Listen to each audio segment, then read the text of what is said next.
Yeah, and with that done, welcome everyone.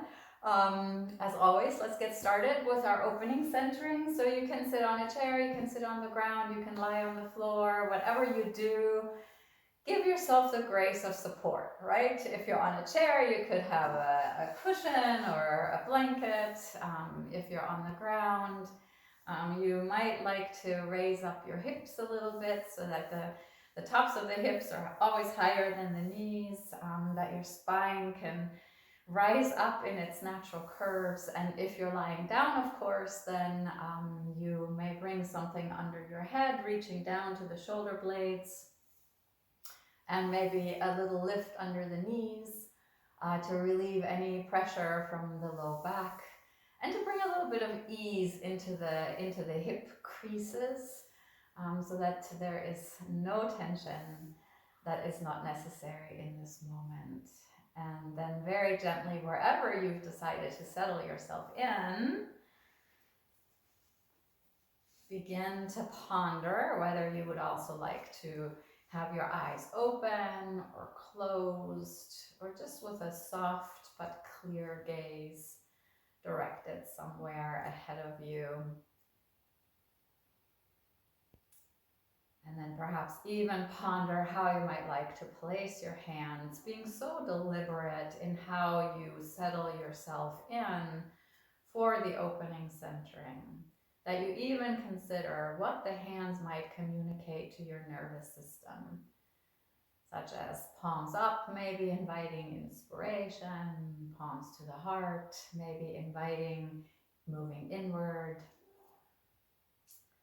or palms down, maybe inviting a sense of grounding and calming.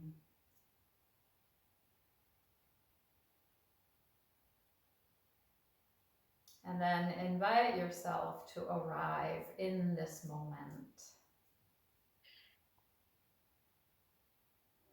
And when we arrive in the present moment, that never means that we pretend the past doesn't exist or that there is no future. When we arrive in the moment, we simply honor what is happening, what is unfolding within us right here, right now.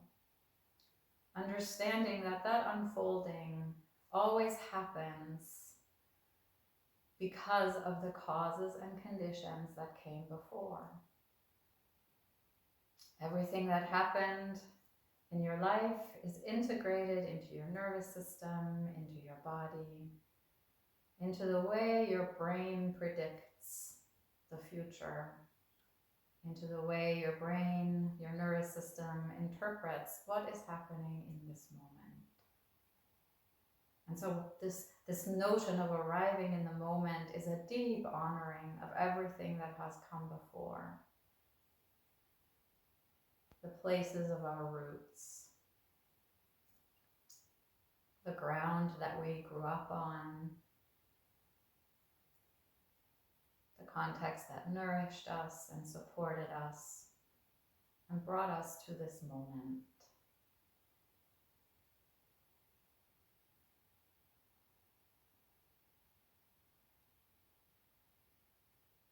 And coming into this moment is also a deep honoring of where we might go from here, in the sense that it is in every moment that we get to decide how we would like to show up in the next moment.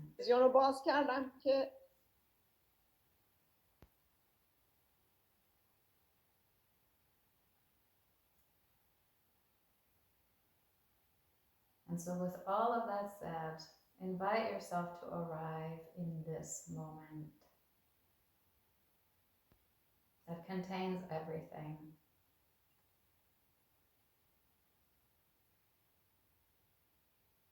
And become curious about how your body, your physical being, is unfolding right here, right now.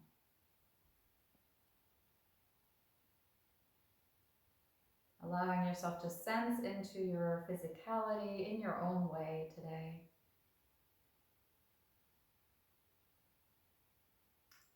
With curiosity, with an open heart, with a clear mind. ready to understand your body as it is in this moment, with compassion, with loving kindness, and with gratitude for all that it carries, for all that it provides,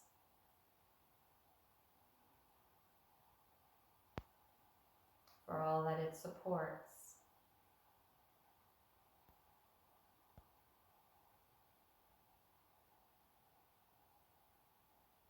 And as you ground into your body with this attention, this kindness, begin to notice how the breath is moving through this amazing body that has carried you into this moment.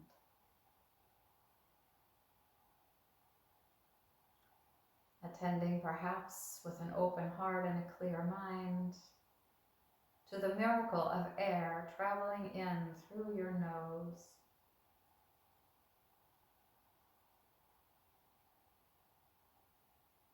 nourishing you from the inside out,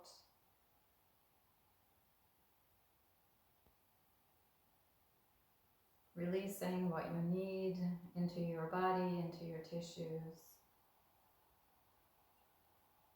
and carrying away what no longer serves, balancing what is present, harmonizing you from the inside out.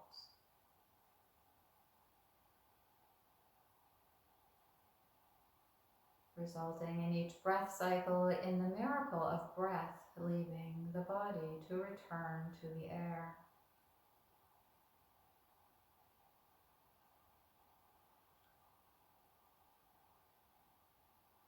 Air traveling in, breath traveling out.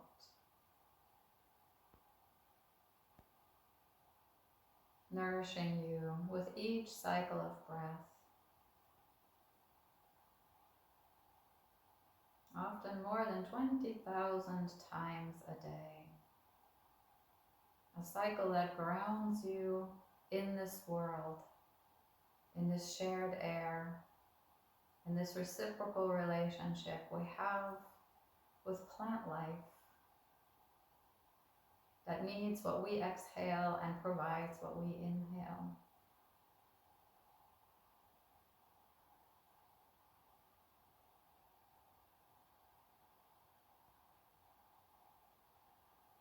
And perhaps delighting in this groundedness in your body and your breath, begin to notice how your mind, your stories, your autobiography are reflected in your body and in your breath, and how your body and your breath unfold in your story, in your mind, your thoughts, your feelings.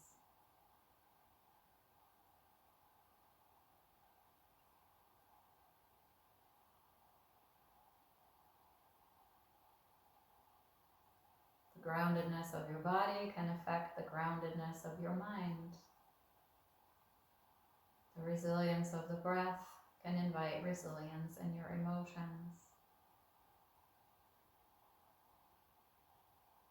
Can you marvel at this amazing integration, interdependence, cohesion across all of your layers of what it means to be human?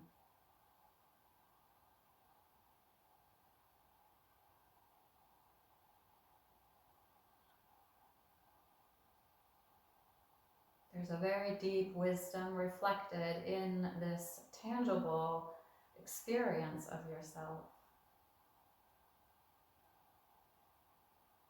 A wisdom that starts as instinct and reflex when you're a young infant, and that slowly grows into intuition and wise intelligence as the years accumulate.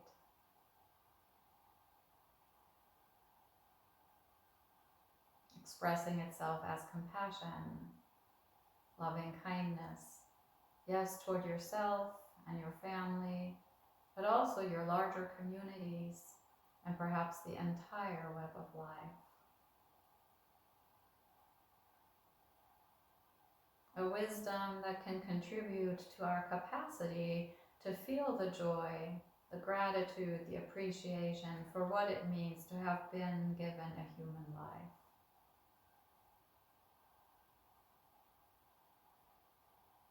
You have been given this moment, utterly unique to you and yet completely interdependent with that greater web of life that helped bring you right here, right now.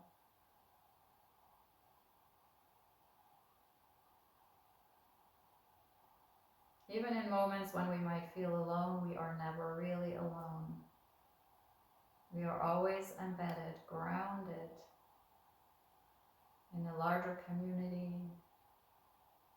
a larger context, a larger web of relatedness that supports us, nourishes us, and gives us opportunity to support and nourish.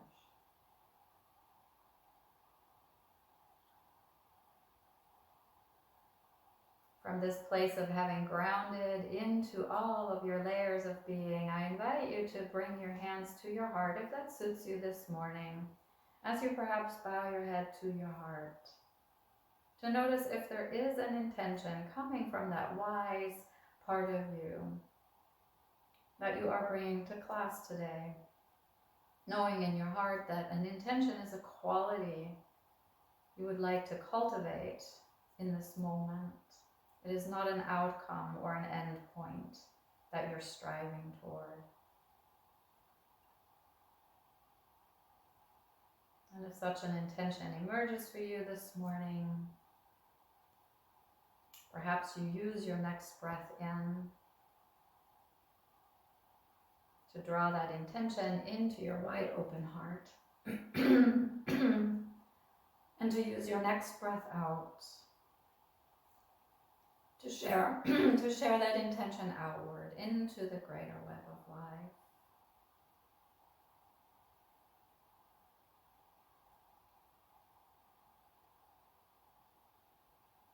And whenever you feel ready to do so, you can lower your hands if they were lifted. You can open your eyes if they were closed. You can rise to a seat if you are lying down. And you can lift your gaze if it was lowered. And welcome, everybody.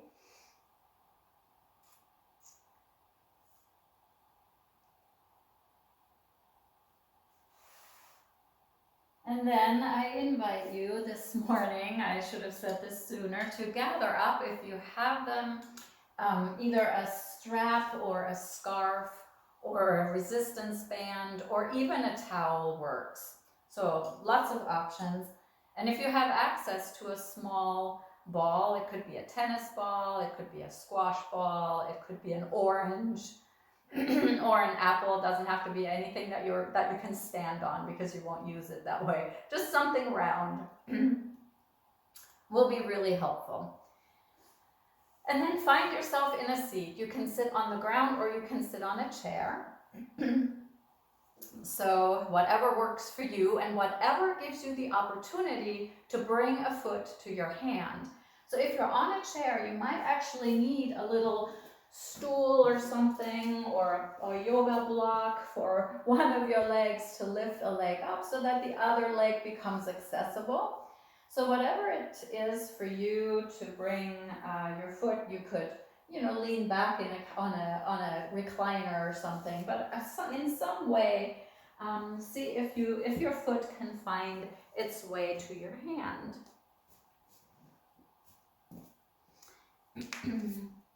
And then, once you have your foot in your hand, become kind of curious about the bottom of the foot if you can see it. You can do that visually. If you can't see it, that's fine. Then use your hands to trace the bottom of your foot. Maybe starting with the heel, maybe starting with the toes, completely yogi's choice. And notice for a moment what's happening in your mind. Is there a resistance, an emotional resistance to touching your own feet? And just ponder that. You don't have to do anything about it. You don't have to make it go away or shift it. Just notice how your mind is cooperating with this activity as you gently begin to explore your feet visually, if possible, but not necessary, but mostly through the sensation of your hands meeting your feet. And just notice how this might arise for you intuitively, like how much pressure did you exert just intuitively or instinctively.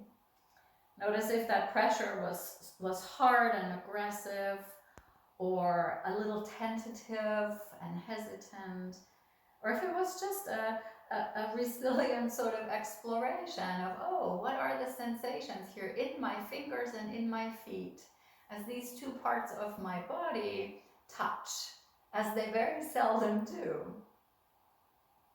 And then maybe become curious about your toes and let your fingers and maybe your sight travel to your toes.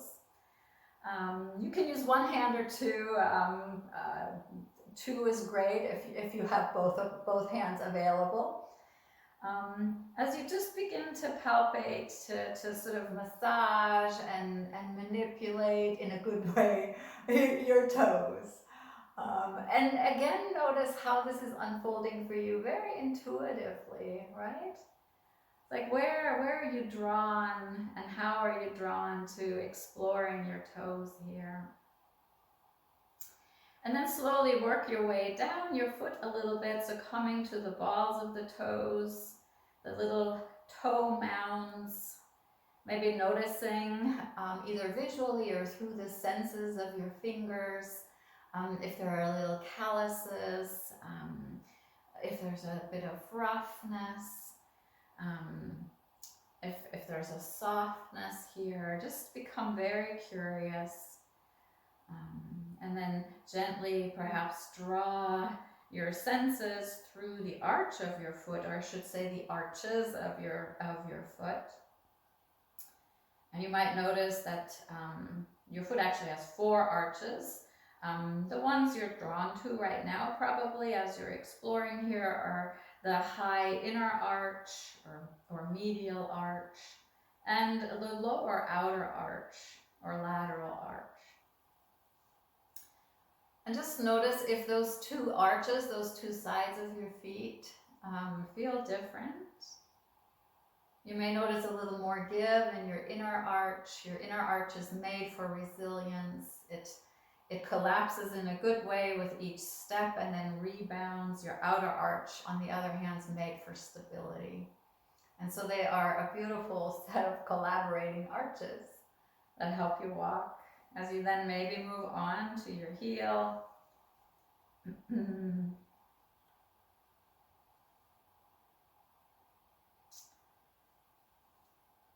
Sensing through vision, through your fingers, maybe through other senses, into the heel. Maybe noticing the difference in the skin along the different portions of your feet. Not forgetting to reach up and around the back of the heel, where it moves toward the ankle.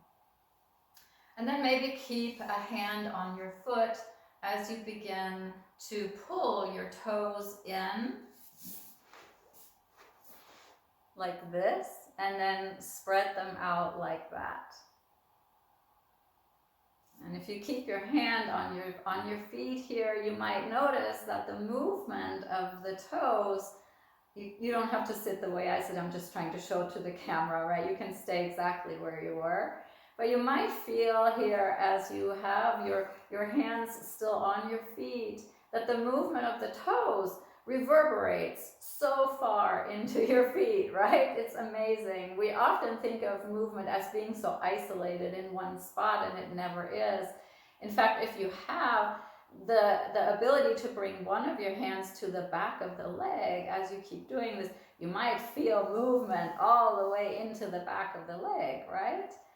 And depending on your sensitivity, you might feel that movement all the way into the back of your thigh, and you might even feel some gentle reverberations into your low back. Everything is connected.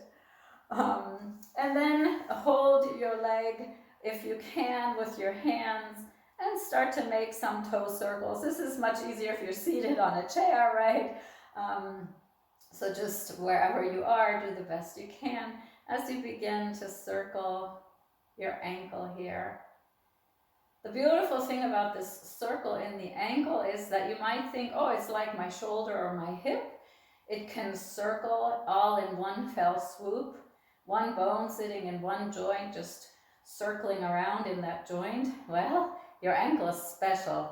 You actually have two sets of joints here that are making this movement happen.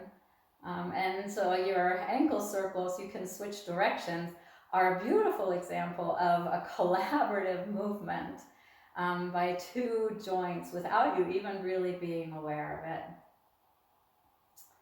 And then just sort of shake that foot out a little bit, however it feels good to you, and get ready to switch sides. So whenever you are ready, you can shift yourself in your seat, maybe finding center again first, on your chair or on the floor. Maybe you need to move a little bit in your low back, whatever it is that you would like to do, and then find your other side.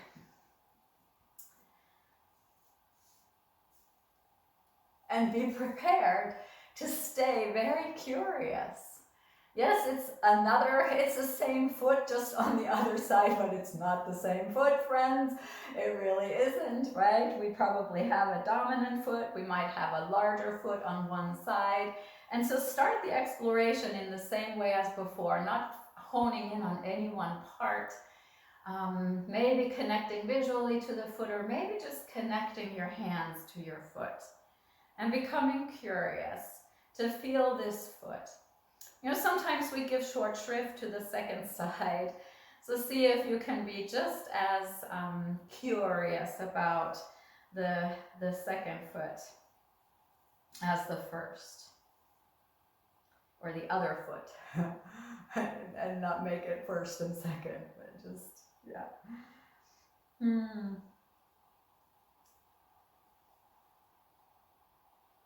Perhaps noticing things like temperature. Even the temperature could be different in one foot than the other, especially at the beginning of your exploration versus the end of your exploration. Maybe just notice sort of the general tactile sense of your skin on this foot. And then at some point, come to your toes. And become familiar with these 5 toes in a new way. Checking in with them with compassion, with kindness.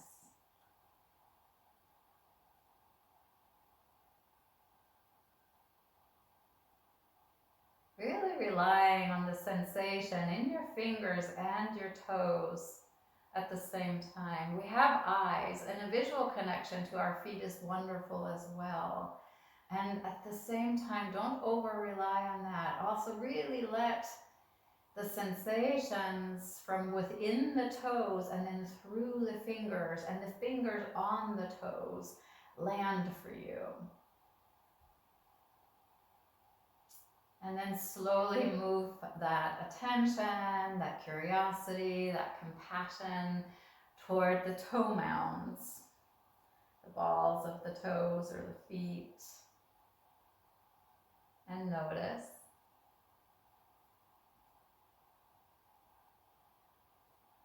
I didn't cue this on the other side, but as you explore the toe mounds here, and if you have 2 hands to do it, you could press onto the bottom of a toe mound and sense the reverberations of that movement into the fingers at the top of the foot, and then press down with the finger on the top of the foot, kind of moving the little bones that you can feel inside of those toe mounds up and down, and really begin to appreciate perhaps the enormous flexibility you have in your feet.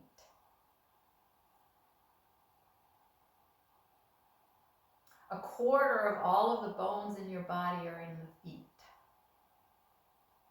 You have a lot of bones in your feet. You have a lot of ligaments in your feet. You have a lot of joints in your feet. Why is that? Because your feet evolved to meet the earth. And the earth used to be uneven. It didn't used to be all asphalt.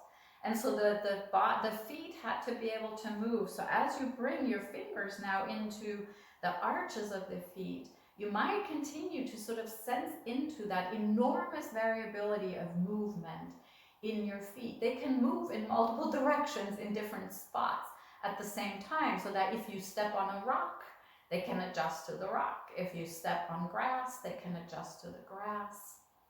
If you're on a hard surface, they can manage that.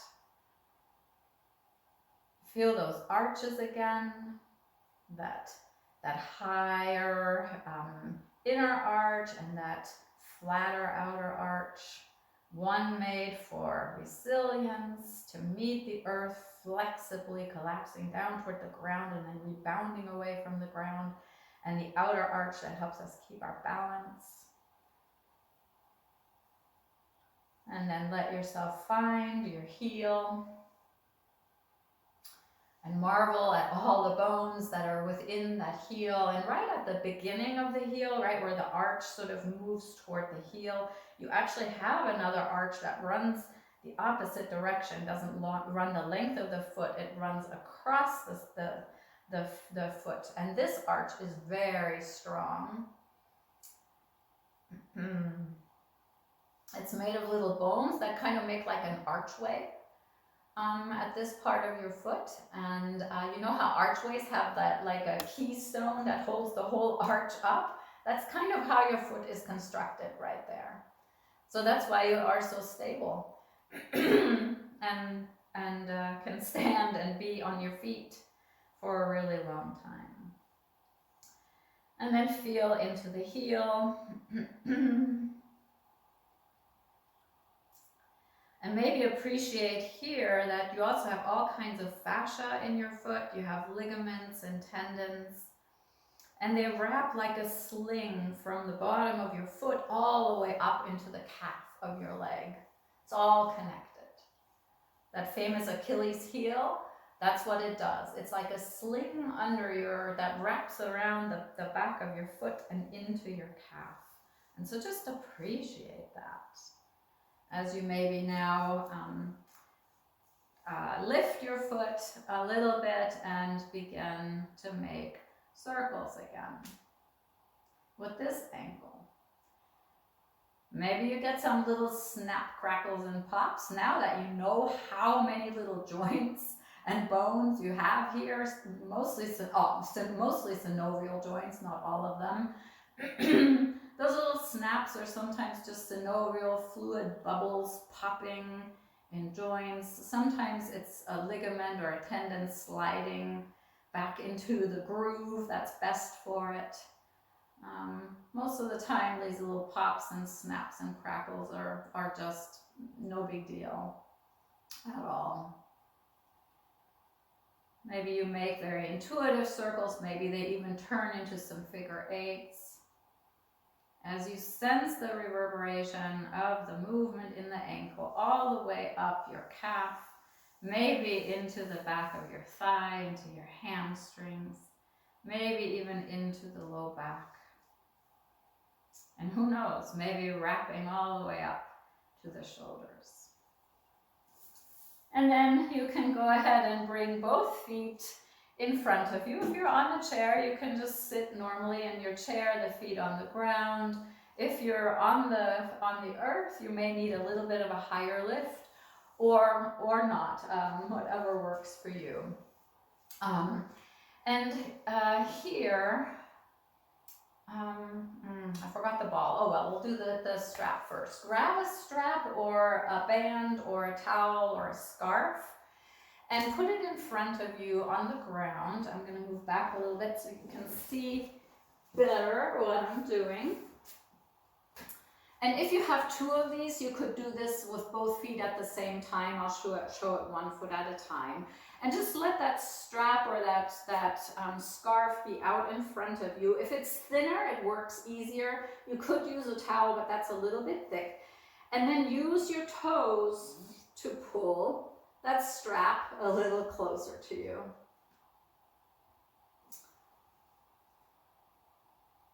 So you're using your toes to grab that strap and you pull it in. If you were to be on the ground, you would literally lift this strap or scarf up when you do the grabbing motion. But you don't have to do that. You just are training all those little intrinsic muscles in the feet. You have lots of little muscles in the feet too, right? Wherever there are lots of bones, there are also lots of muscles. That's just how it is, right? Because you need muscles around the joints to actually bring movement into the joints, to move bones closer together or farther apart. And so these little muscles in your feet, they don't often get very much worked out. So this is a great way to do it. Once you've come to the end of your strap on one foot, you can do the same thing with the other foot. If you did both feet at the same time, you get to go twice on each foot, which is even better. These are all things you know so far that you could easily do anywhere, anytime, right? You could even, and I'm not a big fan of multitasking, but you know, better something than nothing. You could even do this while you're watching TV or listening to a podcast or listening to music. It's not too much of a strain for your brain to do this kind of multitasking. And if you're inclined to do it again, you could do it again with each foot. If you were to do it outside of class where we want to get through other things, I would say do it like 3 or 4 times depending on the length of your scarf. It's super, super helpful. If you were home or not in a class, and or if we were together in a class, I would now give you about 100 marbles and a cup. And I would ask you to use your toes to pick up each marble and then drop it into the cup. So if you have marbles or little stones in your house, this is something that you could do later. Grab and drop. Grab and drop. You could right now just pretend that you're picking up a marble with your toes and you're releasing it into a cup.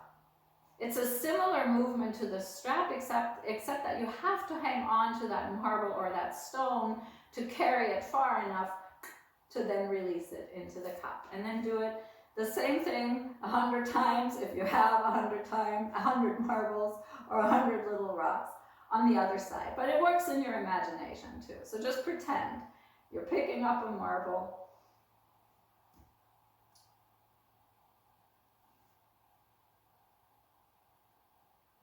A couple more times. See, the imagination is fantastic, right? We don't even need the actual marbles. We can do this just pretending to have marbles. Ah, yeah, and some of you actually have little stones or marbles there, so perfect. All right.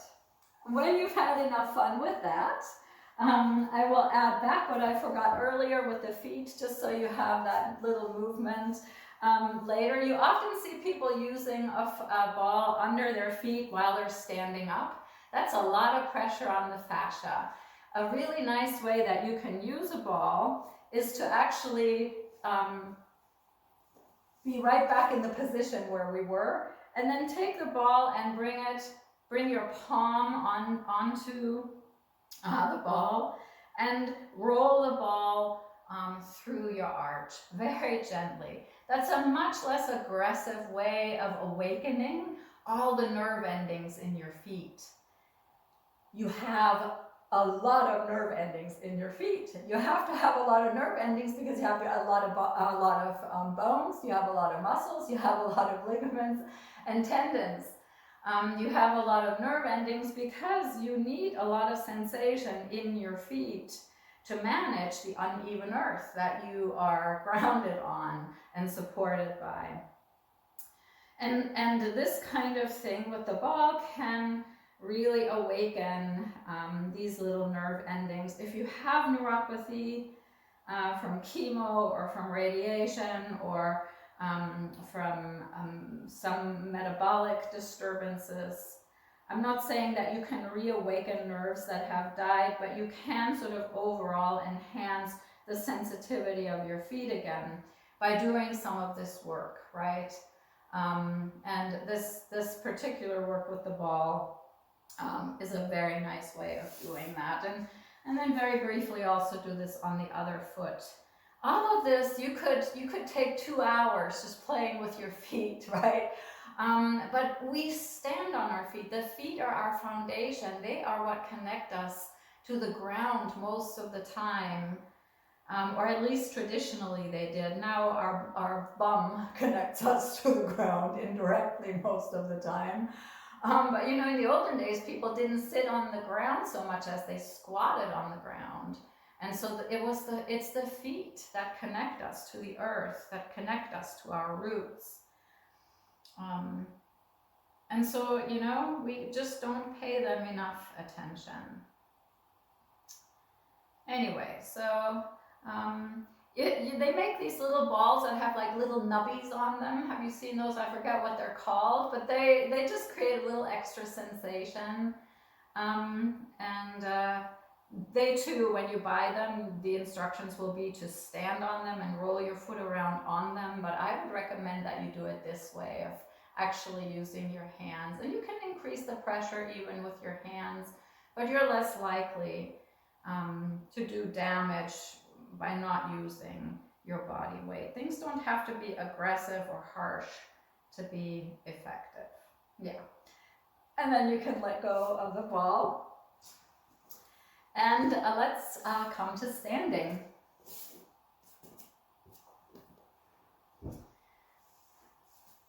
From here, it will help if you have a wall, but you could also use the back of a chair or the front of a chair, the seat of a chair. I'm going to show this with the chair first, just in case you don't have easy access to a wall. This is not an unusual movement for us to make. It's just today we're really going to pay attention to how this works with the feet and the ankles. So you're going to stand at your chair. The hands can be on the back of the chair. If you're at the wall, the hands could be at a wall. And then very slight step backs. This is not a big lunge like we sometimes do, but it's a step back. And just stand here for a moment and see what happens in your hips when you have your heel lifted versus your heel lowered. This will just give you some information about any tightness in the back body. If when your heel lowers, you do this, you know you have a little bit more, doing this, I just bent forward in my hip joint. And you can't do it any other way, then you know you have some tightness in the back body. So come back up to your toes and see if you can maintain extension in the hip joint, or really just a natural upright stance here. And then effort your heel toward the earth and let the forward knee bend a tiny bit until the back foot reaches the earth. So we want to keep an upright stance here and let the movement happen in the forward knee to the degree that's necessary to bring the back heel to the ground. And then notice the stretch in the calf. Do you feel what the sensations in the back of the calf? You traced this earlier already when we were doing little ankle circles, and we said, oh, feel how this reverberates up the leg. Now you can feel that very concretely as you are dorsiflexing the ankle. When you decrease the gap between the top of the foot and the shin, that's called dorsiflexion in the ankle. And so that means the back of the leg has to stretch more now. And now you can make this slightly different, bringing resilience into slightly different muscles by bending also the back knee. Do you feel how this shifts where you feel sensation? So now both knees are bent a little bit. And then straighten the back knee again. And then you could pulse very gently through that movement a few times. The main thing here is to stay very aware from the inside out, the sensations in the feet, in the ankles, in the backs of the legs. And notice how far up in your body you feel this. There's like no right or wrong here. Some of you might feel this very strongly all the way into your external hip rotators, like your glutes, for example. Some of you may feel this all the way into the low back. The slower you pulse and the more you sense inward, the more you may feel this along the length of the back body. And then come to stillness yet again. And just for a moment, notice what happens at this point when you begin to straighten the forward knee. Can you keep your upright posture? Where else do you feel this? And let yourself breathe here. And then imagine those toe mounds of your feet that you woke up a moment ago, connecting to the earth. Imagine the heels connecting to the earth. You could even imagine growing roots through those parts of your feet into the ground. If that forward knee wants to bend here to keep your posture upright, then feel free to do that. And let yourself just be here for a moment, sensing into the miracle of your feet, your ankles, your legs. And then when you are ready, you can step your back foot forward. Maybe you need to shake that back leg out for a moment. Yeah, or maybe both legs. That's an even better idea. Seeing that on the screen, excellent. And then when you are ready, you can switch sides. So once again, come to stand by your chair or at the wall. And then step the other leg back. Start by tuning into your upright posture first. So the foot is just probably on the toes. And then very slowly begin to descend the heel toward the ground. And just notice how this might create a little bit more stretch in the hip creases. At some point, you would start to fold forward if you just kept going. At that point, instead of folding forward at the hip creases, start to bend the forward knee so that your upper body stays upright until the heel connects to the ground.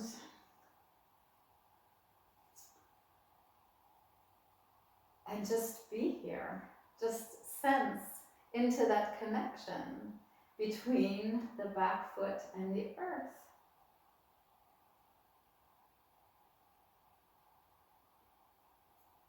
Perhaps sensing into the resilience along that fascial chain from the bottom of your foot, across the back of the heel, into the calf, across the back of the knee joint, up into the thigh,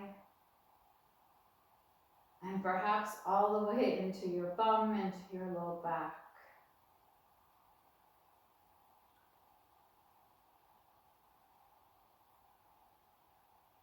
Everything is connected, and ultimately everything is rooted to the earth through that amazing structure of your foot.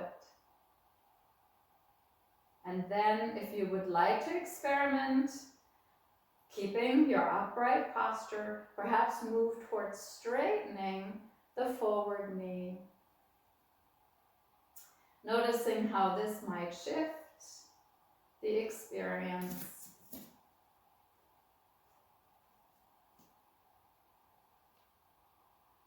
And then begin perhaps to pulse into that movement of bending the back knee, maybe the forward knee slightly bent as well, whatever feels better to you, to stay upright. Keeping that beautiful connection between the entire base of your foot to the earth. Maybe imagining yet again growing those roots through those toe mounds, through your heel.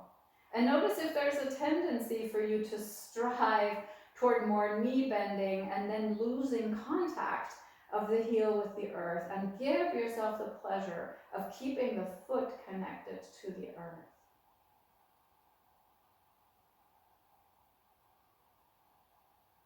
Very slow pulsations. These are not bounces.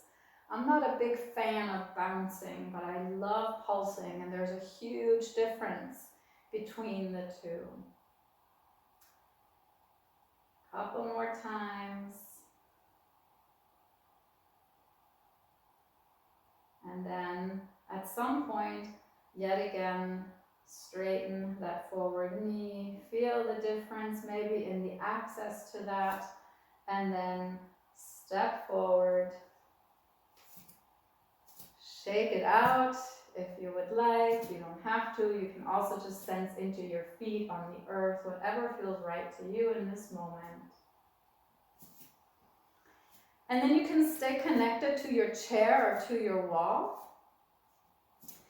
Take a look at your feet and then see if you can keep your toes, the little toes, the 4 toes toward the outside, on the ground as you lift your big toes up.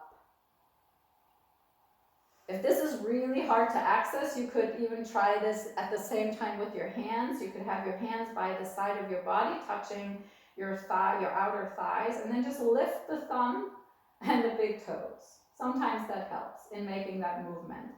The outer toes and fingers press down, and then release the toes, press the big toes into the ground, and lift up your 4 smaller toes. If this is like a completely impossible for you, you could have a helper, and then just alternate between the 4 toes and the big toes, lifting up versus pressing down. If this is impossible, you could have somebody hold down your big toe while you lift your little toes, and then hold down your little toes while you pick up your big toe until those muscles learn to move your toes independently of one another. Where do you feel this in your legs? You probably expected me to say, where do you feel this in your feet? Well, it feels intense in your feet, but where do you feel it in your legs? You might notice the reverberations here very, very clearly, quite far up through your body. And then you can let go of that. And from here, lift up onto your toes. And lower down very slowly. We'll do that a few times.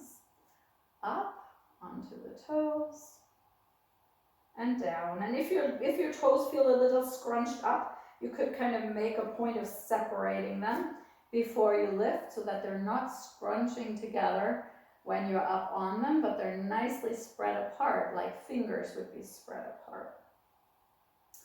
And then if you would like here, when you come down, you could keep going, lifting the forward portion of the foot and just lifting onto your heels, and then coming back and forth from the toes to the heels.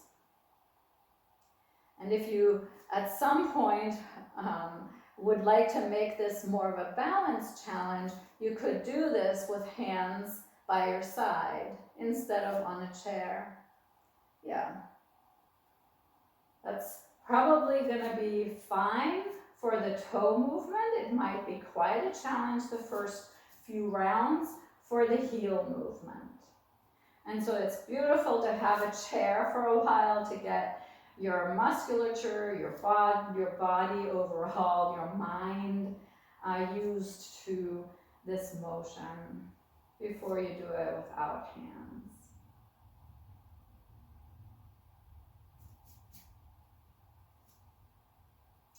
And then the next time you descend toward the ground, stay there, walk your feet back a little bit, turn your chair around, or you could come lower at the wall if your hands are at the wall. Walk away a little bit farther. It's a little bit like a plank. We've done planks before.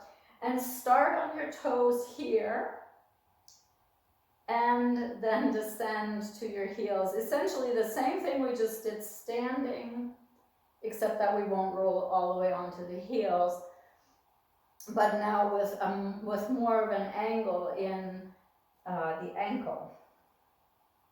If you want to add a little oomph, at the point that the heels are on the ground, you could lift the toes, not the whole forward part of the foot like we did standing, but just the 5 toes on each foot. And then at some point, if you're okay in this plank, you could be on your forearms if this is too hard on your wrists. Bend the knees, bring them toward the ground, and straighten them. This is completely optional. As you bend and straighten the knees here, begin to notice if your knees are splaying in or out, and see if you can engage your muscles so that they stay oriented in their natural position. Sometimes it's helpful to bring a yoga block between your thighs and to squeeze the yoga block here if your knees tend to collapse toward each other. Or if they collapse out, you can also tie a strap around your legs. And that way, with the block and the strap, you're kind of holding the knees in the position that allows them to flex and extend. And then step closer to your chair and rise up so that I don't keep you there for way too long while I explain these other things. But let's talk about these other things for a moment, and then you can try it again in the plank. So the block could be like this, and then you could have a strap like that. Why am I making a point of this? If you have a strap with a buckle, when you come into that movement here, if some people have a tendency to do this, and some people have a tendency to do that. Either way, you are bringing rotation into the knee joint, which it has a little bit. But if that happens chronically, that much rotation in the knee joint can be very unhelpful. And so you want to train your knees that when they move into flexion and extension, which is their primary movement that they can do, they stay oriented with the kneecap forward. And this is a great way to train it. If you have a tendency to come in, the block blocks that, right? If you have a tendency to go out, the strap blocks that. And so if you have all of these contraptions here, you don't even have to come into the plank. You could even just be in the room with the squats that we've been doing. This trains your knees to track in this nice plane of movement. So if you have all these implements, you can try a couple of these movements either in the plank or with your hands on a chair or at the wall or just in the middle of the room, and just see how this does for you. And here's the final trick. I'll teach you about this. If your knees have a tendency to splay out, then really think about hugging the block on the way down, right? So that you counter the splaying out movement. If your knees tend to collapse in, then really think about pressing outward into the strap so that you're training the opposite pattern of what you otherwise might have. And if your knees are already tracking, then having the strap and the block is kind of unnecessary, but still a helpful aid. But the key is, right, to do the opposite. And this is why we use both. So that if normally you would do this, You press the block. If normally you collapse in like this, you move the legs into the strap. Okay? The resistance band doesn't work as well as a strap. All right. Enough of that. So that's great work for the knee joint, just to get it to track. And then you can actually turn around and sit on your chair. I'll sit at a bit of a diagonal. Oh, wow, time. And we'll end with just a few knee extensions from a seat. We aren't even going to get to the hips today. I jabbered too much, so we'll end with the knees. Just a few extensions here in the knees. And play with different movements in the ankle as you do this.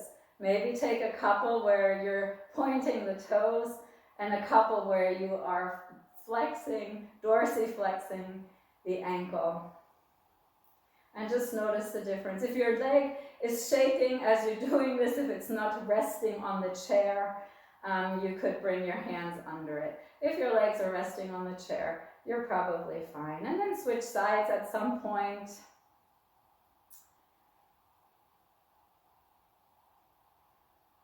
And vary it up. Sometimes point the toes, sometimes dorsiflex, and really stay connected to the sensation in the leg all the way up. Also notice if you're hunching down in your posture, and if you are, you could ground your body more closely to the chair and work from here for now, if the focus is on your knee. Over time, this is where you want to do this work because it will strengthen everything a little bit more. But really always honor, right, where you are in your body.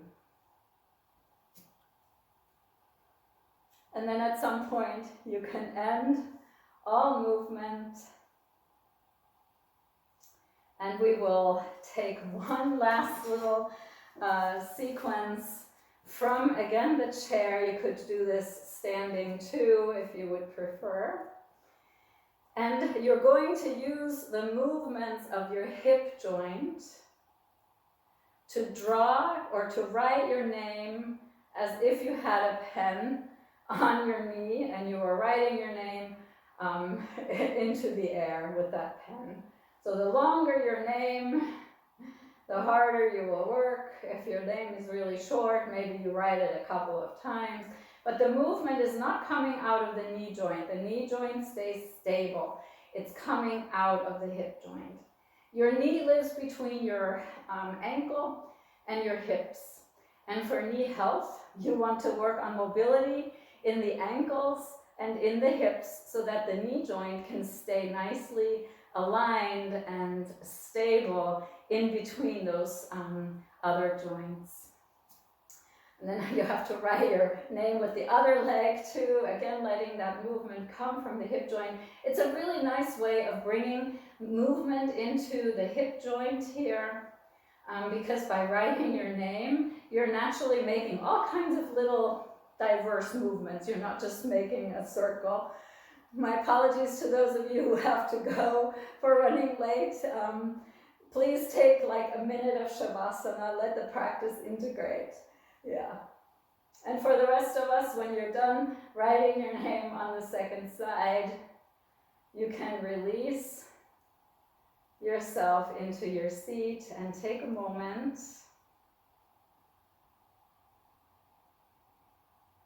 to let yourself return to your body, your breath, and your mind.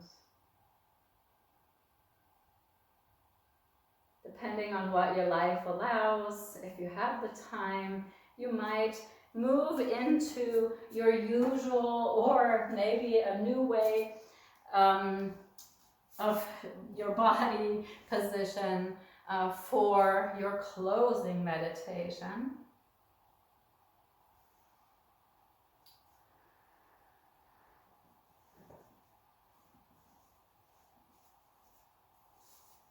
Allowing your body to release, let go, and reground. Inviting your breath to soften, to become quiet, to remain nasal, allowing it to ground itself into the general flow of life force that moves through all of us. Inviting your mind to settle,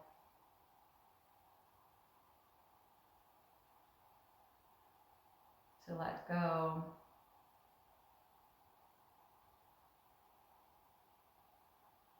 to entrust itself to your deeper inner wisdom.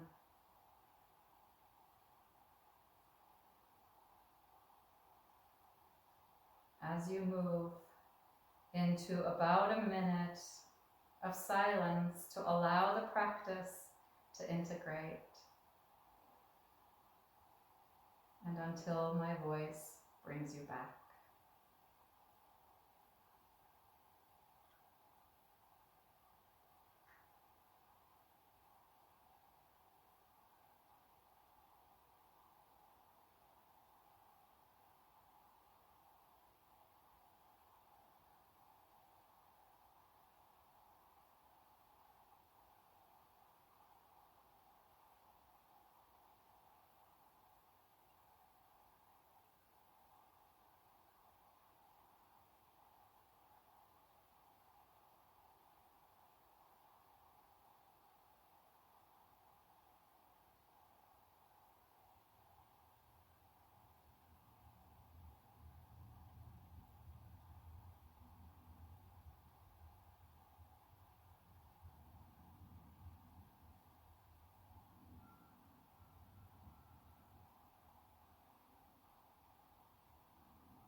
And very, very gently invite your senses to reawaken to your outer and inner world.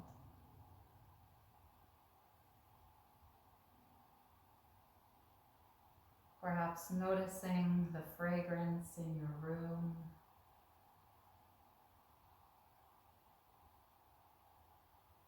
the sounds around you and within you.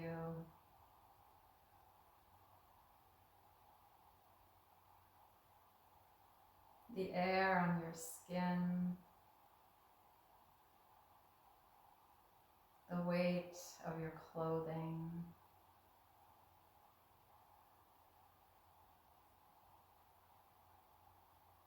And then draw your senses inward into the pulsations and vibrations within your own body.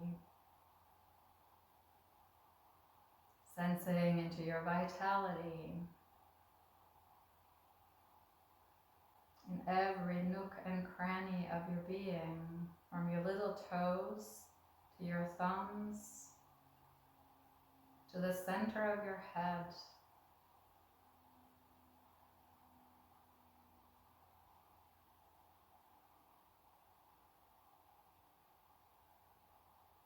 And perhaps allow yourself to be swept away by the gentle rhythm of your breath as air travels in and breath travels out.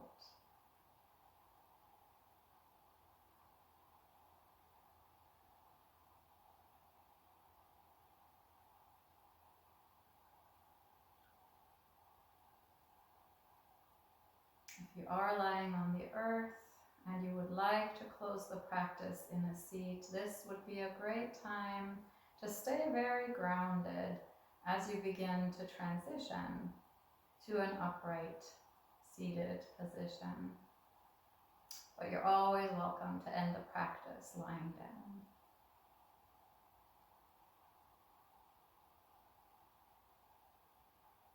And even as you begin to reawaken, invite the mind, the body, the breath to remain settled and grounded, rooted to the earth,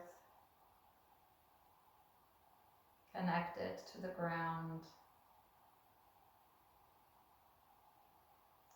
interwoven with the greater web of life. And then perhaps, if it suits you, you bring your hands to your heart as you bow your head to your heart. And notice if there is a takeaway from this class today.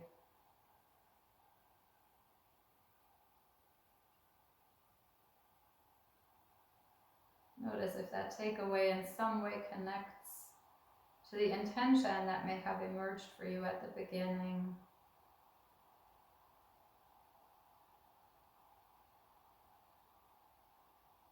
And whether something has happened that has created perhaps a dedication of the merit from your time on the mat this morning.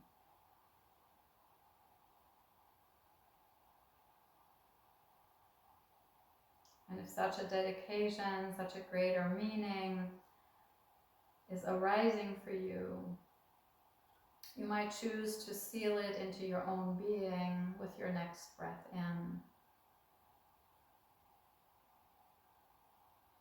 And to send it outward into your web of life with your next breath out.